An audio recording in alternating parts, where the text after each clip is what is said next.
Now presenting The RK Ultra Podcast, Expanding Your Minds. whether you want it or not.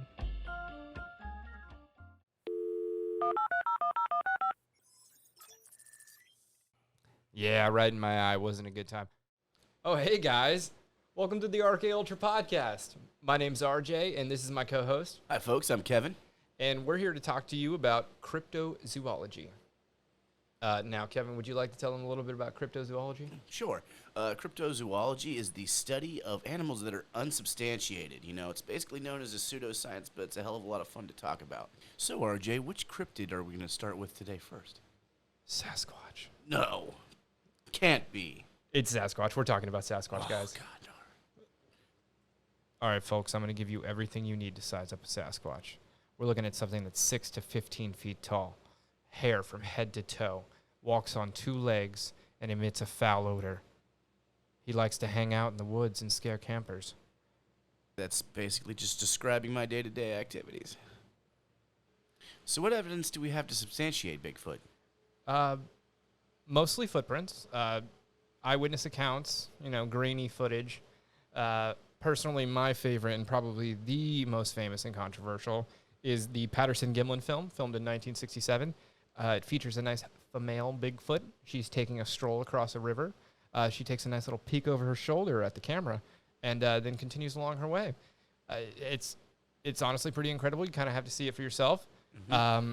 Yeah, I've seen that video. I remember it being controversial for the simple fact that the Bigfoot in question turns its entire body to look back at the camera, which is exactly how an ape would react if it were to turn its head. I mean, a human would just turn its neck. So, I mean, I think it stayed in the mainstream so long because of that simple fact right there. Yes, but that is not the only bit of controversial evidence. There's plenty of evidence around. Who's to say that Bigfoot isn't the greatest hide-and-seek champion of all time? You know, they're elusive. It's kind of their thing. Hey, do you remember that show, Finding Bigfoot? Of course I remember Finding Bigfoot. I loved Finding Bigfoot. That was a killer show. Just the prospect of seeing a giant, hairy, ape-like man just, scare people in the woods.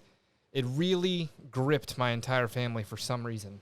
No, it was fascinating, especially to begin with. I mean, they were so into it. And, yeah, it really was society at that time. Yeah, we were really interested in Bigfoot.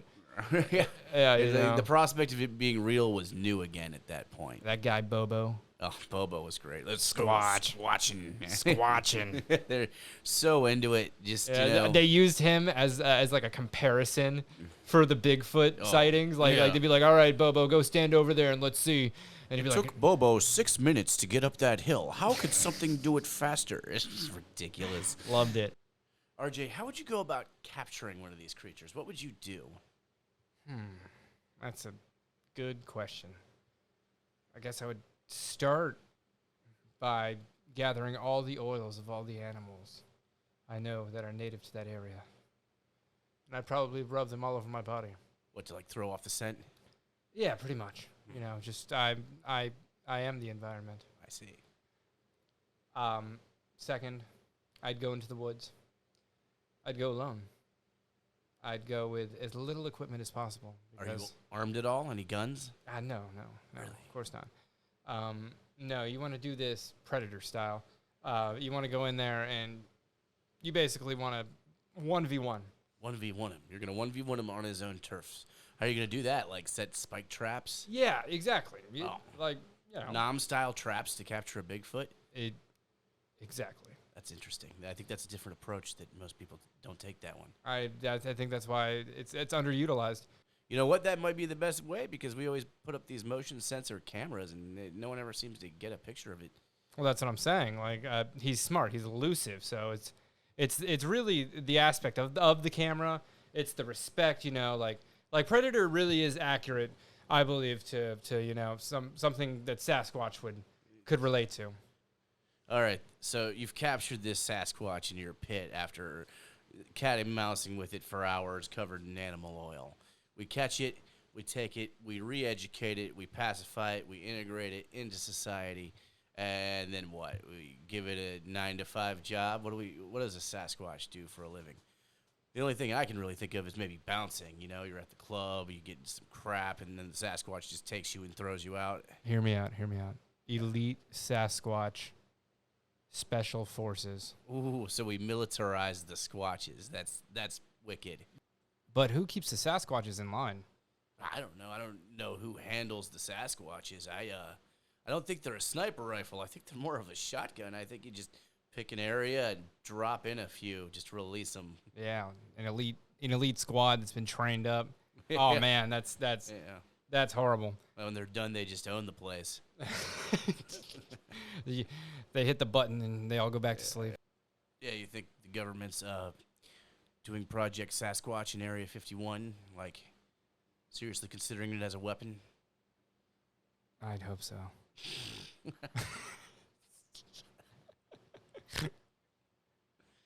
All right, now Sasquatch ranks as the most legendary cryptid of them all, but this next one up could possibly be even more mysterious. All right, let's introduce our next cryptid. All right, I am excited. I have been waiting all day to talk about the Mothman. RJ, have you heard of the Mothman? I think I have on TV, probably a long time ago. Yeah, there's a movie about it made in 2002. Basically, the Mothman was first spotted in 1966 in Point Pleasant, West Virginia. He was spotted by two couples in a car, and they were driving home. And they say that it followed their car around, and they tried to shake it. They even put it up to 100 miles an hour, and they couldn't get away from it. Wait. You're saying that it was catching up with them at 100 miles an hour. It's a glowing-eyed Mothman just harassing a car. Yes, that's exactly how they described it. Glowing red eyes, apparently like a 6-foot wingspan, like a giant pterodactyl, something terrifying that shouldn't exist. Yeah, and that's how and of course it wasn't very believed. Yeah, I mean, probably just laughed off. It was written about in the That's newspaper. wild. Really? Yeah, and it got weirder because there was a few sightings in Point Pleasant, West Virginia through that year. There was also another farmer. I guess he spotted the Mothman on his property. Farmers always taking the brunt of this cryptozoology warfare. Yeah, really, and they really hate it when there's a Mothman on their property. Yeah. Yeah, they get out there, and I guess he went out there to inspect this Mothman, and the dog tried to attack it, and the Mothman got its dog. Oh God! It took its dog. It killed. Yeah, it thirsted for blood. Apparently, that's what had yes. Okay. The dog didn't make it. Interesting. Apparently. Yeah, I mean, maybe he was just out there on the shine. They better be glad they had that car. yeah, right. Protect apparently. them. Yeah, Things flying 100 miles an hour. Yeah. Killed a dog. I mean, things got really weird in that year. At the end of the year, in 1967, right at the turn of the year, the Silver Bridge collapsed and it killed 46 people. I believe it was one of the worst bridge collapses ever. And later in 1975, the Mothman Prophecies was written, which later became the film. But it tried to connect all the sightings to the Silver Bridge collapse, and in the movie, he's seen as a red herring that he's warning these people that the bridge is going to collapse. But they're all terrified and they don't understand. Yeah, harassing them with his big red eyes. Just I'm here to help you. You don't understand. Which, it always set the Mothman apart from other cryptids like Bigfoot and, like the Loch Ness Monster, because this one was, like, sentient, I always thought. But as I, read into more of the stories, there's really no connection that this thing was ever trying to communicate with anyone. In fact, it always just sounds like it was chasing him. Really? So it was just they were trying to make light of the situation. No, that thing is just here to harass you. Yeah, and further inspection on the Silver Bridge kind of shows that it was kind of doomed to collapse anyway. Apparently, it wasn't built very well. I guess those Hicks couldn't string a bridge together. All right, well, hear me out. Interdimensional beings. Interdimensional Mothman? Yeah, they just don't know how to communicate. Yeah. They're just terrible at it, but they want to help. They have hearts of gold, and it's plausible. What if it's like the souls of the departed who died in the accident, time traveling backwards but to try to warn. They have to put on a suit that makes them look like a moth. Yeah, right. I've just come from this moth dimension. It's the weird. It's a weird stipulation, but it's worth it. Yeah, it goes to show there seems to be some sort of like connection between being a red herring. Like, how Sasquatch is sort of seen as a red herring too. Yeah. Mothman's another creature that's seen as that something bad's going to happen when you start, Yeah. having mass delusions. It makes sense. Yeah. And in Point Pleasant, West Virginia today, there's a Mothman festival. Really? So the delusions continue. Oh yeah, I guess there's even a statue to him. So I mean, What? yeah, That's pretty cool, actually. yeah, I would love to go to the Mothman festival and see what that's like. I saw Mothman, dude. Yeah, took my dog. I see him every year. Just let this melt under your tongue, and you will see the Mothman. Yeah, vitamins are good. Is witchcraft prevalent there? It's West Virginia, so yeah, I probably. Yeah, I'm thinking so too. So, do you think that has anything to do with Mothman? I don't know. Just a summon I think moonshine corporeal might have more to do with Mothman. moonshine. Yeah. You ever had any moonshine? Yeah, sure. I'm from that area. Yeah, disgusting. I had some hillbilly shine. That is. No, good shine should just slip right down your throat and make you blind, And that actually reminds me. I'm curious. Mothman versus Sasquatch. What kind of results are we gonna expect? I'm going to go with Mothman all the way. Mothman? Yeah. What? Yeah. Yeah, why do you think Sasquatch would beat the Mothman? Are you kidding me? Well, yeah, Sasquatch why? would take that thing Oh, and yeah? wrestle it to the If ground. you catch it, Mothman can fly now. Yeah. At very high speeds. Mothman better not come down to the 15-foot level where this alpha Sasquatch is. Yeah, I don't know. I don't know, it might man. be strong. But Also, the Sasquatch probably has a pack. Mothman seems kind of like a solo guy. you're right. There could be a pack of them. But, I mean, But we're just talking 1v1ing. yeah, I mean, Yeah. what about Predator stuff. all right. What about Mothman's mystical powers, though? Like, I mean, we don't know what this creature's capable of. If it caused the His Silver Bridge premonitions. collapse, what He's if gonna lead the Sasquatch in front of a tree that's gonna fall over. Get struck by lightning. exactly cause a natural disaster? Wow. Lead All it into right, a well, hurricane. I didn't take that into account. Yeah. I don't know, man. I still want to go with my boy Squatch. Yeah, I don't know. I mean, I still believe. I believe with his ability to be so elusive and so damn near uncatchable. the Sasquatches are actually overpopulated. Yeah. They're just that elusive. And this is actually a perfect segue into our next cryptid. It is the Mongolian deathworm. It is described by a Mongolian prime minister as a creature shaped like a sausage about 2 feet long. Just like me. It has no head nor leg, and is so poisonous that merely to touch it means instant death. It is said it can kill at a distance, either by spraying venom or by means of electric discharge. So it can literally electrocute people? It can electrically discharge. Interesting. Yes. Wow. That's Yeah. Wild. like a sand eel. Terrifying. Yes.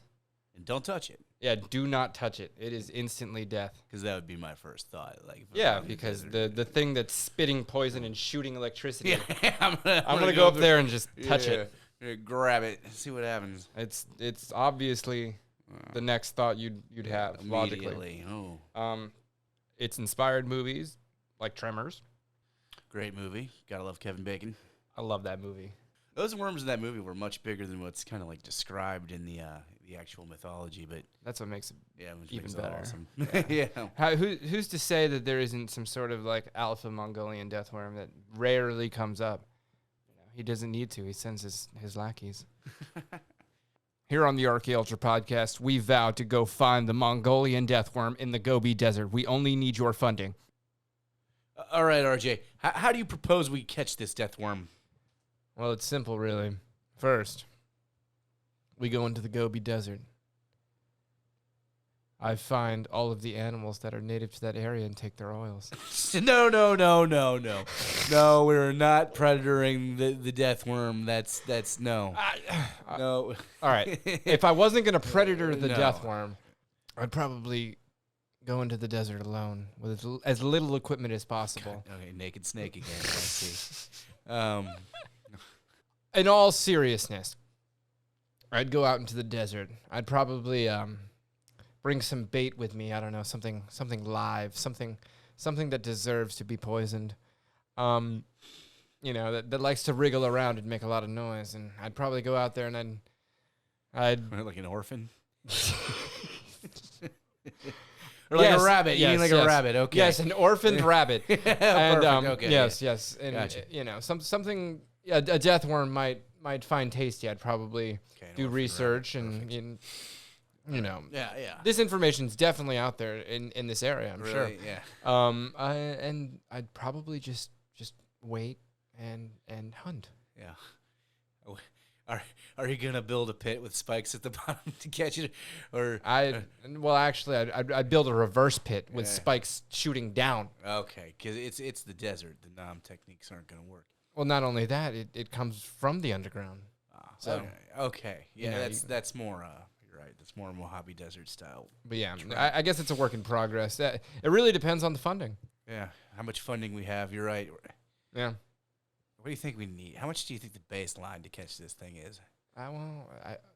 Throw any numbers out there. $100,000 is a good start. $100,000 I think we could get close for $100,000. Yeah, close. I think we'd at least bring back some evidence.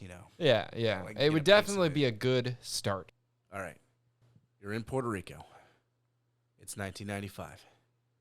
Why? You're a farmer. 95. You wake up, and your livestock is just slaughtered. Oh, God, I worked so hard. Yeah, but not in the conventional method. You go up to it, and it's not like torn apart and eaten. It's just like basically got its blood sucked out. All your goats are drained of blood.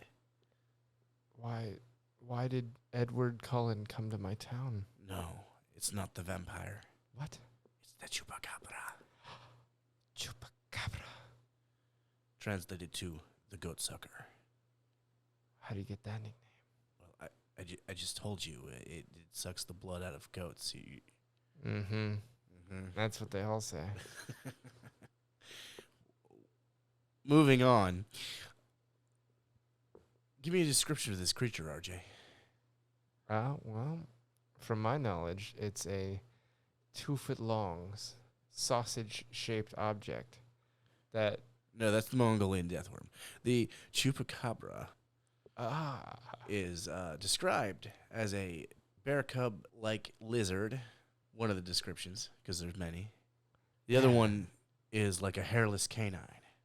There might be an actual reason for this one. There is a sort of hybrid coyote dog that is hairless. It was discovered just a couple of years ago, I think around 2018. Really?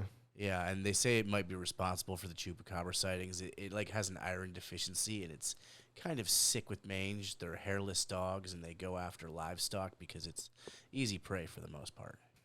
How do you think you'd fare if you were just, Against the chupacabra? You go into the wild with as little equipment as possible? Well, first I would cover my body with all the oils of the animals all around. Well, obviously. That part didn't need to be I'm sorry. said. I don't know why I had to repeat that. We know that's the tactic. We know. Yeah. We know. Yeah. No, I think I could take a chupacabra. Yeah, you do? Yeah. Totally. Spike traps? No, I'm not going to use spike traps. I'm just going to, beat it with a club or something. Yeah. I think I could Louisville slugger this sick dog. Yeah, well, you better watch out because I'd believe they come in packs. You think I could take a pack of chupacabra? That's that what I'm might saying. be a little more. A pack of ravenous chupacabra. I think 1v1 I got a chupacabra as long as I have like a bat, Yeah. Well, is it daytime or is it nighttime? Pack, I'm going to at least need a samurai sword. Yeah. Oh. Yeah. A samurai sword at night. Yeah. 10 chupacabras. I'm out in the woods in the fields in Puerto Rico. At night. With my samurai sword. Yes. Yeah. Yeah, I think I could take a pack. They're just snarling. Yeah. You hear them off in the distance. Yeah, I just unsheath my sword. Their wet, hairless backs glisten. Yeah, no fear, just, one step, They're just like running at Kenshi, just right in half. First one, no problem. It Yep. doesn't even split, immediately. Yeah. Does that thing. Oh, yeah, like in Resident Evil. Yeah, exactly. Yeah. Yeah. Love that. Yeah, I can see it. Yeah. Well, that sounds nice. Well, I guess this is it. This is the end of Project Cryptozoology. Thank you guys for tuning in to the RK Ultra podcast. It was really fun. This is our first episode. We learned a lot getting this going, and I hope you guys enjoyed it. If you guys had a good time, you should follow us on Twitter at RKUltracast. Our Instagram handle is RKUltracast as well. But we really kind of hate social media. So if you go to rkultra.com, we'd rather see you there. Of course. And there are exciting things planned for the future, so stay updated. And definitely follow us because we're following you.